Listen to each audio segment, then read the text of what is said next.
ಇವತ್ತು ನಾವು ಮೊಳಕೆ ಕಾಳಿನ ಮಟಿಕೆಯ ರಸ ಉಸಳಿಯನ್ನು ಮಾಡುತ್ತಿದ್ದೇವೆ. ಇದು ರೊಟ್ಟಿಗೂ, ಚಪಾತಿಗೂ ಮತ್ತು ಅನ್ನಕ್ಕೂ, ಬ್ರೆಡ್ಡಿಗೂ ಕೂಡ ಚೆನ್ನಾಗಿ ಇರುತ್ತದೆ. ಈಗ ಈ ಉಸುಳಿಯನ್ನು ಹೇಗೆ ಮಾಡುವುದು ನೋಡೋಣ. ಇವು ಮೊಳಕೆ ಬಂದ ಮಟಿಕೆ ಕಾಳುಗಳು. ನಾವು ಮಟಿಕೆ ಕಾಳನ್ನು ಮೊಳಕೆ ತರಿಸಬೇಕಾದರೆ ಮೊದಲನೇ ದಿನ ಅದನ್ನು 4-5 ತಾಸು ನೀರಿನಲ್ಲಿ ನೆನೆ ಇಡಬೇಕು. ನಂತರ ಒಂದು ತೆಳುವಾದ ಬಟ್ಟೆಯಲ್ಲಿ ಕಟ್ಟಿ ಇಟ್ಟರೆ ಅದು ಮರುದಿನ ಮೊಳಕೆ ಬಂದು ಈ ರೀತಿ ತಯಾರಾಗುತ್ತದೆ. ಈ ಮೊಳಕೆ ಕಾಳುಗಳಿಗೆ 1 ಲೋಟ ನೀರು ಹಾಕಿ ಅದನ್ನು 2 ಸೀಟಿ ಆಗುವವರೆಗೆ ಕುದಿಸಬೇಕು. ಈ ಕಾಳುಗಳಿಗೆ 1 ಗ್ಲಾಸ್ ನೀರನ್ನು ಹಾಕಿ ಕುಕ್ಕರಿನಲ್ಲಿಟ್ಟು 2 ಸೀಟಿ ಮಾಡಿ. ಈಗ ಮಟಿಕೆಯ ರಸ ಉಸುಳಿಗೆ ಬೇಕಾದ ಮಸಾಲೆಯನ್ನು ಸಿದ್ಧಪಡಿಸಿಕೊಳ್ಳೋಣ. ಮೊದಲಿಗೆ 4 ಚಮಚ ಕೊಬ್ಬರಿಯ ತುರಿ, ಒಣ ಕೊಬ್ಬರಿಯ ತುರಿ, 1 ಚಮಚ ಮೆಣಸು, 2 ಚಮಚ ಧನಿಯಾ, 1 ಚಮಚ ಜೀರಿಗೆ, 1 ದೊಡ್ಡ ಟೊಮೆಟೊ ಮತ್ತು 4-5 ಮೆಣಸಿನಕಾಯಿ. 2 ಚಮಚೆ ಎಣ್ಣೆಯನ್ನು ಹಾಕಿ ಮಸಾಲೆ ಸಾಮಾನನ್ನು ಒಂದೊಂದಾಗಿ ಹಾಕಬೇಕು. ಧನಿಯಾ,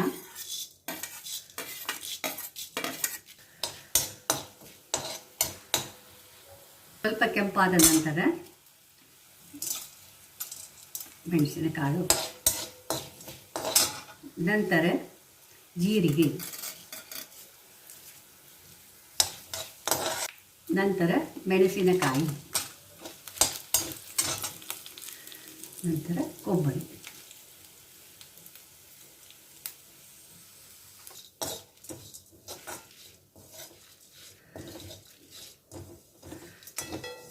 ಸ್ವಲ್ಪ ಬ್ರೌನ್ ಕಲರ್ ಬಂದ ಮೇಲೆ ಕೊನೆಯಲ್ಲಿ ಟೊಮೆಟೊ.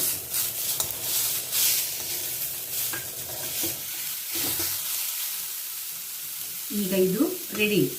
ಆರಿದ ನಂತರ ನುಣ್ಣಗೆ ರುಬ್ಬಿಕೊಳ್ಳಬೇಕು.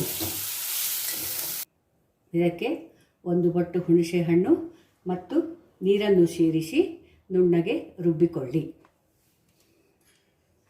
ಹೀಗೆ ನುಣ್ಣಗೆ ರುಬ್ಬಬೇಕು. 2 ಚಮಚ ಎಣ್ಣೆ,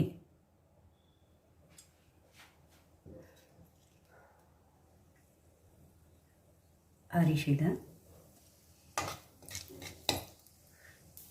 ಇಂಗು, ರುಬ್ಬಿದ ಮಸಾಲೆ. ಕುದಿಯುವಾಗ ಮೊಳಕೆ ಕಾಳನ್ನು ಹಾಕಿ ಗ್ರೇವಿಗೆ ಬೇಕಾದಷ್ಟು ನೀರನ್ನು ಸೇರಿಸಿ ಚೆನ್ನಾಗಿ ಮಿಕ್ಸ್ ಮಾಡಿ. ತಕ್ಕಷ್ಟು ಉಪ್ಪು, ಬೆಲ್ಲ. ಈಗ ಚೆನ್ನಾಗಿ 5 ನಿಮಿಷ ಕುದಿಸಿ.